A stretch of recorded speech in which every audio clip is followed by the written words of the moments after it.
آج ماہ شوال کے بابرکت دن سب لوگ 70 بار یہ الفاظ پڑھ لینا، آپ کے پاس آج ہی کروڑوں روپے آ جائیں گے۔ ماہ شوال کے اس بابرکت دن میں اس تسبیح کو پڑھنے سے اپنی آنکھوں سے خود تماشا دیکھ لینا۔ جو لوگ وظیفہ کر کے تھک گئے ہیں، خدا کی قسم ایسا معجزہ آپ نے کبھی نہیں دیکھا ہوگا۔ یہ تسبیح پڑھ لینے سے آپ کی پوری زندگی بدل جائے گی۔ محترم ناظرین، آج جو خاص عمل میں آپ کے ساتھ شیئر کرنے جا رہا ہوں، یہ شوال کے بابرکت دن کے حوالے سے ہے۔ جس دن یہ وظیفہ کر لینا، انشاءاللہ آج کے دن کے اندر ہی معجزہ دیکھنا۔ اور کافی لوگ ایسے ہیں جو وظیفہ کر کے تھک گئے ہیں لیکن ان کو کامیابی نہیں ملتی، ان کے راستے میں اسی طرح کی رکاوٹیں ہیں، اسی طرح کی بندشیں ہیں، تو ان کے لیے بھی یہ عمل ہے، وہ بھی اس وظیفے کو کر لیں۔ انشاءاللہ اللہ پاک ایسا معجزہ فرمائیں گے، اللہ پاک ایسا کرم فرمائیں گے، تمام مشکلات، تمام پریشانیاں ختم ہو جائیں گی۔ محترم ناظرین، نبی کریم صلی اللہ علیہ وسلم نے فرمایا، اے عبداللہ بن قیس، کیا میں تمہیں جنت کے خزانوں میں سے ایک خزانے کے متعلق نہ بتاؤں؟ میں نے عرض کیا، یا رسول اللہ صلی اللہ علیہ وسلم، کیوں نہیں، ضرور بتائیے۔ تو آپ صلی اللہ علیہ وسلم نے فرمایا، بس تم کہو نا، گناہ سے بچنے کی ہمت ہے، نہ نیکی کرنے کی طاقت، اور اللہ کی توفیق صحیح ہے۔ بخاری اور مسلم نے اس کو روایت کیا ہے۔ تو میرے بھائیو، آج کا یہ جو وظیفہ ہے، کتنی تعداد میں پڑھنا ہے، کس وقت پڑھنا ہے، اور یہ وظیفہ پڑھنے سے کیا کیا فوائد آپ کو ملیں گے، وہ سارا کا سارا بتائیں گے۔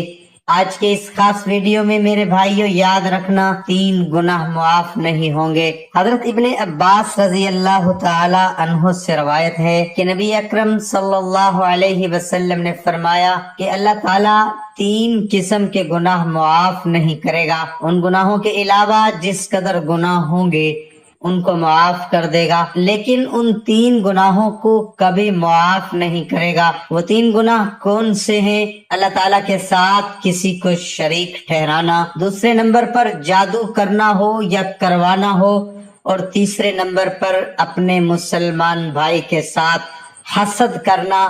اور جو پہلا ہے اس کی تشریح کچھ اس طرح سے ہے، اگر کوئی آدمی ان گناہوں سے توبہ کیے بغیر مر جاتا ہے تو اس کو معاف نہیں کیا جائے گا۔ ان گناہوں کے علاوہ جتنے گناہ ہوں گے اگر اللہ چاہے گا معاف کر دے گا۔ شرک اس قدر سنگین جرم ہے کہ شرک کرنے والے آدمی کا کوئی عمل قبول نہیں کیا جاتا۔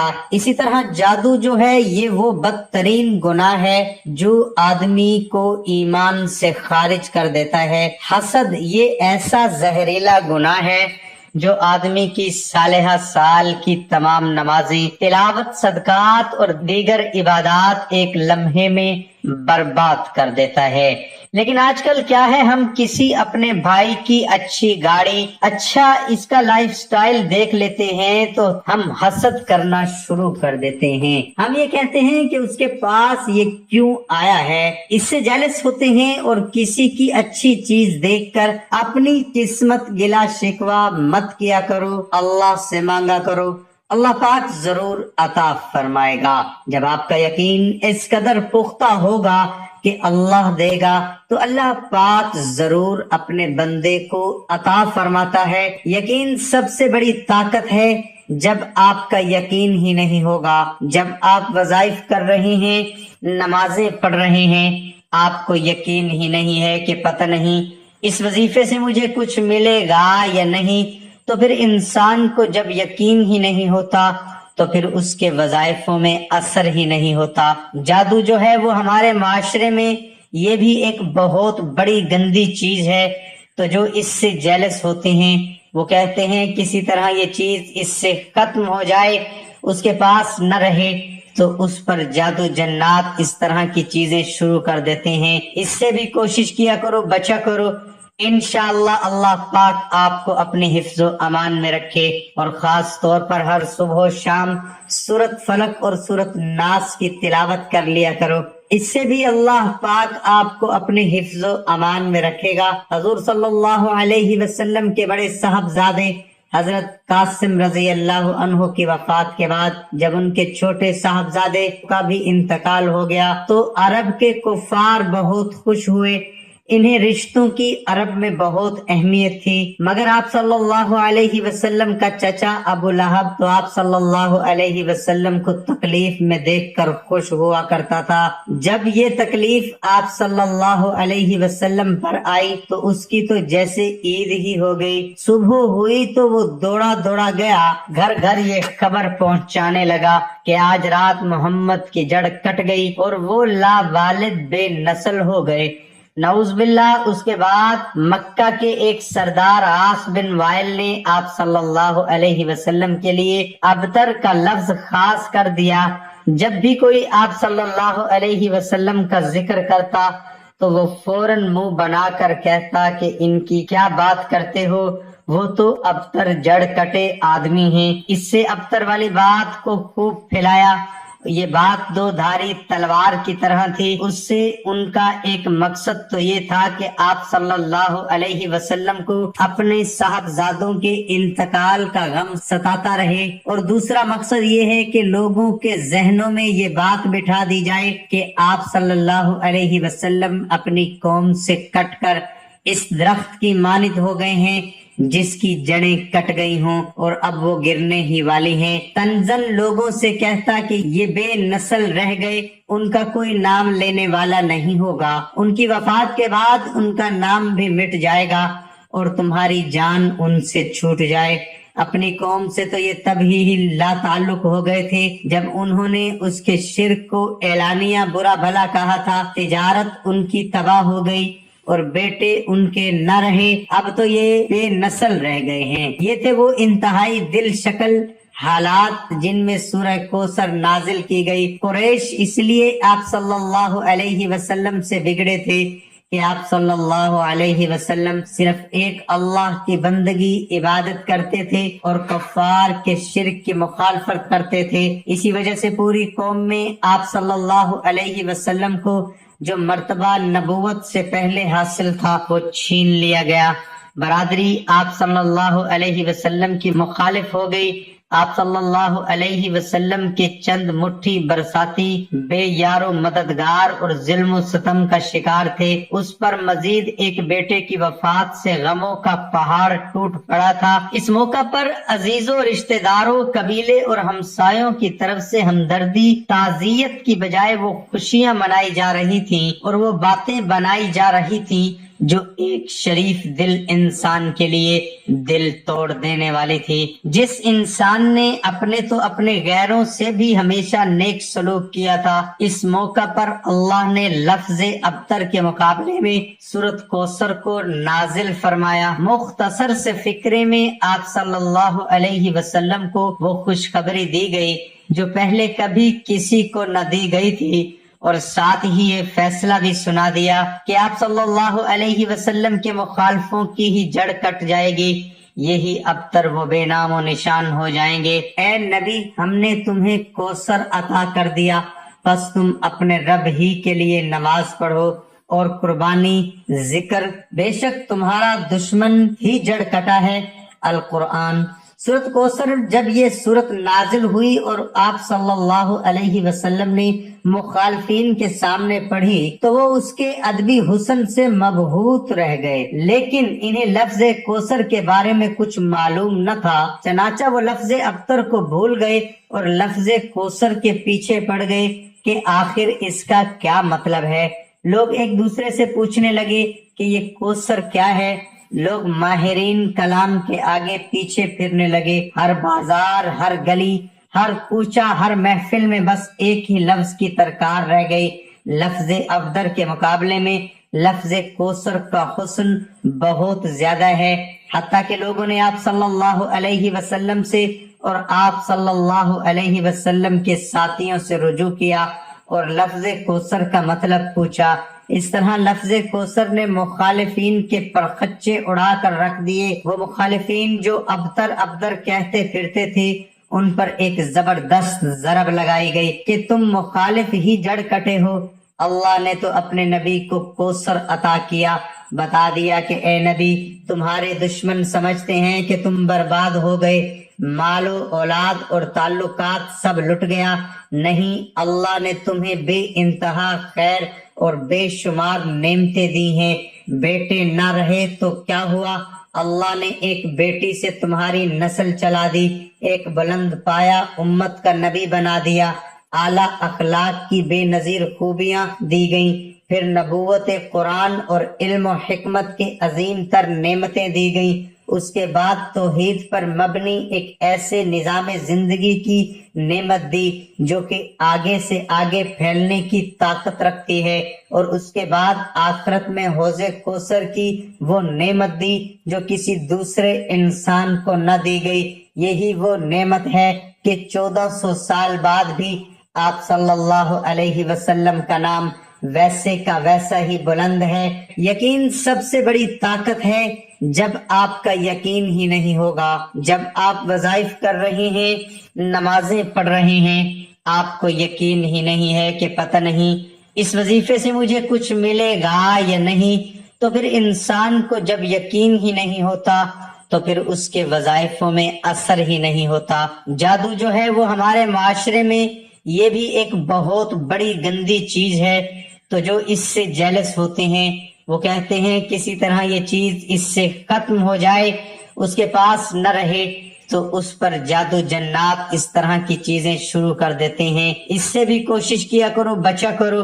انشاءاللہ اللہ پاک آپ کو اپنے حفظ و امان میں رکھے، اور خاص طور پر ہر صبح و شام سورۃ فلق اور سورۃ ناس کی تلاوت کر لیا کرو، اس سے بھی اللہ پاک آپ کو اپنے حفظ و امان میں رکھے گا۔ حضور صلی اللہ علیہ وسلم کے بڑے صاحبزادے حضرت قاسم رضی اللہ عنہ کی وفات کے بعد جب ان کے چھوٹے صاحبزادے کا بھی انتقال ہو گیا تو عرب کے کفار بہت خوش ہوئے۔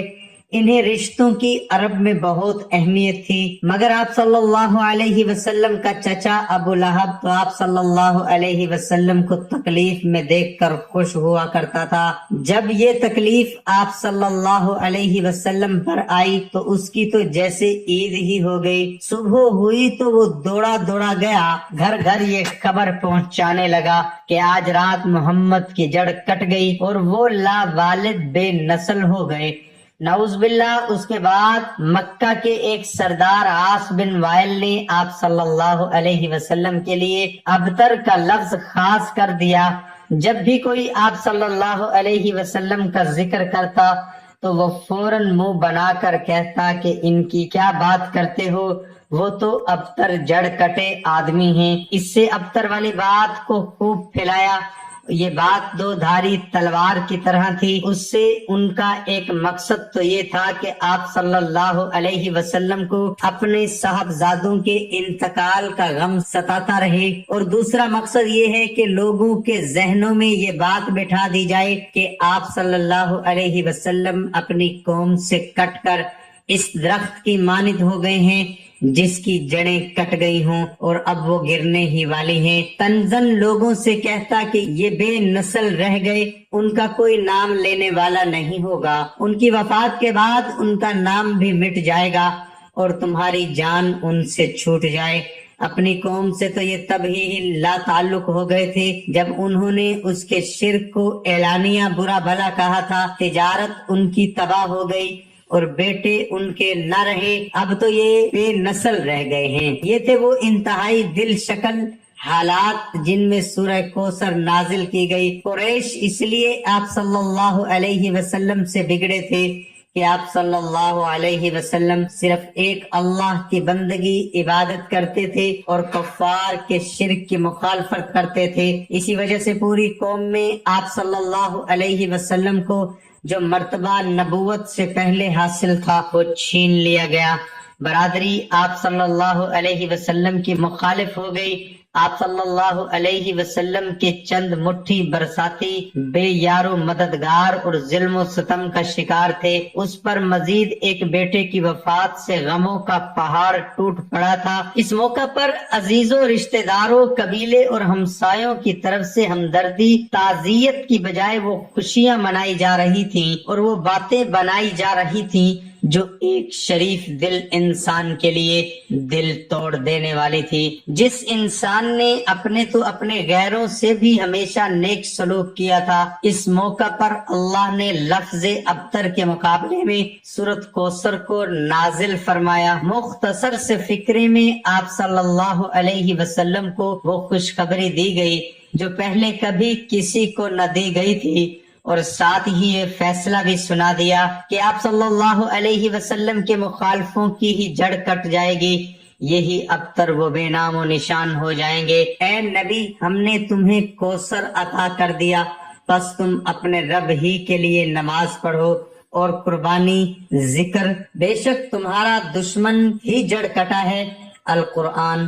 سورۃ کوثر جب یہ سورت نازل ہوئی اور آپ صلی اللہ علیہ وسلم نے مخالفین کے سامنے پڑھی تو وہ اس کے ادبی حسن سے مبہوت رہ گئے، لیکن انہیں لفظ کوثر کے بارے میں کچھ معلوم نہ تھا، چنانچہ وہ لفظ ابتر کو بھول گئے اور لفظ کوثر کے پیچھے پڑ گئے کہ آخر اس کا کیا مطلب ہے۔ لوگ ایک دوسرے سے پوچھنے لگے کہ یہ کوثر کیا ہے۔ لوگ ماہرین کلام کے آگے پیچھے پھرنے لگے، ہر بازار، ہر گلی، ہر کوچہ، ہر محفل میں بس ایک ہی لفظ کی ترکار رہ گئی۔ لفظ ابتر کے مقابلے میں لفظ کوثر کا حسن بہت زیادہ ہے، حتیٰ کہ لوگوں نے آپ صلی اللہ علیہ وسلم سے اور آپ صلی اللہ علیہ وسلم کے ساتھیوں سے رجوع کیا اور لفظ کوثر کا مطلب پوچھا۔ اس طرح لفظ کوثر نے مخالفین کے پرخچے اڑا کر رکھ دیے۔ وہ مخالفین جو ابتر ابتر کہتے پھرتے تھے ان پر ایک زبردست ضرب لگائی گئی کہ تم مخالف ہی جڑ کٹے ہو۔ اللہ نے تو اپنے نبی کو کوثر عطا کیا، بتا دیا کہ اے نبی، تمہارے دشمن سمجھتے ہیں کہ تم برباد ہو گئے، مال و اولاد اور تعلقات سب لٹ گیا۔ نہیں، اللہ نے تمہیں بے انتہا خیر اور بے شمار نعمتیں دی ہیں۔ بیٹے نہ رہے تو کیا ہوا؟ اللہ نے ایک بیٹی سے تمہاری نسل چلا دی، ایک بلند پایا امت کا نبی بنا دیا، اعلیٰ اخلاق کی بے نظیر خوبیاں دی گئیں، پھر نبوت قرآن اور علم و حکمت کے عظیم تر نعمتیں دی گئیں، اس کے بعد توحید پر مبنی ایک ایسے نظام زندگی کی نعمت دی جو کہ آگے سے آگے پھیلنے کی طاقت رکھتی ہے، اور اس کے بعد آخرت میں حوض کوثر کی وہ نعمت دی جو کسی دوسرے انسان کو نہ دی گئی۔ یہی وہ نعمت ہے کہ 1400 سال بعد بھی آپ صلی اللہ علیہ وسلم کا نام ویسے کا ویسا ہی بلند ہے۔ بڑے سے بڑا مخالف بھی آپ صلی اللہ علیہ وسلم کے نام اور آپ کے پیروکار نہ مٹا سکا۔ یہی وہ خیر کثیر ہے کہ آپ صلی اللہ علیہ وسلم کی امت دنیا میں دین حق کی علمدار بن گئی، جس سے زیادہ پاکیزہ، نیک اور بلند پایا انسان دوسری کسی امت میں پیدا نہ ہوئے، اور یہی وہ امت ہے جو بگاڑ کی حالت کو پہنچ کر بھی سب سے زیادہ خیر کی عنصر اپنے اندر لیے ہوئے ہے۔ سلام ہو ایسے نبی صلی اللہ علیہ وسلم پر، اور سلام ہو ایسے کلام کی طاقت پر۔ ناظرین، یہ خوبصورت کوثر کا شان و نزول آپ کے سامنے پیش کیا۔ اب چلتے ہیں وظیفے کی جانب۔ محترم ناظرین، جن لوگوں کے اوپر قرض ہے یا جو لوگ کسی بھی وجہ سے مالی تنگی کا شکار ہیں، غرض ہے کہ اترنے کا نام ہی نہیں لیتا، مسائل بڑھتے ہی جا رہے ہیں، تو میں خود قرض میں رہا ہوں، مجھے پتہ ہے کہ اتنی بڑی رسوائی ہوتی ہے، تکلیف ہوتی ہے، لوگوں کی باتیں سننی پڑتی ہیں، تو اس وجہ سے قرض سے ہمیشہ پناہ مانگا کرو۔ اللہ پاک سے دعا ہے اللہ پاک آپ تمام لوگوں کے قرض سے محفوظ رکھے، کیونکہ انسان جب ایک دفعہ مقروض ہو جاتا ہے، قرض میں ڈوب جاتا ہے، تو پھر اس کو پریشانی اور مصیبت گھیر لیتی ہے، اس کو ایسی ایسی جگہ سے پریشانیاں آ جاتی ہیں، اس کی راتوں کی نیند اڑ جاتی ہے۔ تو اللہ پاک سے دعا ہے کہ اے میرے اللہ، میرے جتنے بھی بھائی بہن دوست ہیں ان کو قرض سے محفوظ رکھنا۔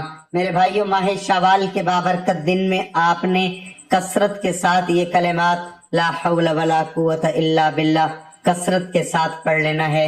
کثرت کا مطلب ہے کہ 313 مرتبہ آپ نے لازمی پڑھنے ہیں۔ کسی بھی نماز کے بعد بھی 313 مرتبہ یا جس وقت آپ کو ٹائم ملے تب بھی 313 مرتبہ، اس سے زیادہ اگر کوئی پڑھنا چاہے تو وہ بھی پڑھ سکتا ہے۔ اور اس کے ساتھ سورۃ کوثر کو بھی آپ نے 100 کی تعداد میں پڑھنا ہے۔ یقین جانو ان وظائف سے اتنا فائدہ ہوگا، ان وظائف سے ایسا معجزہ ہوگا کہ آپ لوگوں کی قسمت ہی بدل جائے گی۔ اللہ پاک ہر مشکل کو ختم فرما دیں گے۔ رزق اور دولت کی ایسی پرواہ نہیں ہوگی کہ پیسہ آپ سے ختم نہیں ہوگا۔ میری اللہ پاک سے دعا ہے کہ اے میرے اللہ، اے میرے پیارے اور غفور الرحیم اللہ، ہم سب کی جو مشکلات ہیں ان کو آسان فرما۔ میرے اللہ ہم پر اپنی خاص مہربانی فرما دے، خاص کرم فرما دے، اور میرے اللہ یہ جو سال ہے ان کو خوشیوں کا سال بنا دے۔ میرے اللہ جو ہم نے غلطیاں، جو ہم سے کوتاہیاں ہو گئی ہیں، میرے اللہ اپنے پیارے حبیب صلی اللہ علیہ وسلم کے صدقے ہمیں معاف کر دے۔ محترم ناظرین، جب بھی دعا کیا کرو تو عاجزی کے ساتھ گڑ گڑا کر کیا کرو۔ جب آپ عاجزی کے ساتھ گڑ گڑا کر دعا کریں گے تو اللہ پاک آپ کی دعاؤں کو ضرور قبول فرمائیں گے۔ آپ کے رزق میں، آپ کے روزی میں بہت زیادہ برکت ہوگی۔ اللہ پاک آپ سب کو اپنے حفظ و امان میں رکھے۔ اللہ پاک آپ کی مشکلات کو آسان فرمائے، آپ کے رزق میں، آپ کے روزی میں بہت زیادہ اضافہ ہو۔ دعا ہے کہ اللہ تعالیٰ میرا سنانا اور آپ کا سننا اپنی بارگاہ الہی میں قبول اور منظور فرمائے، آمین۔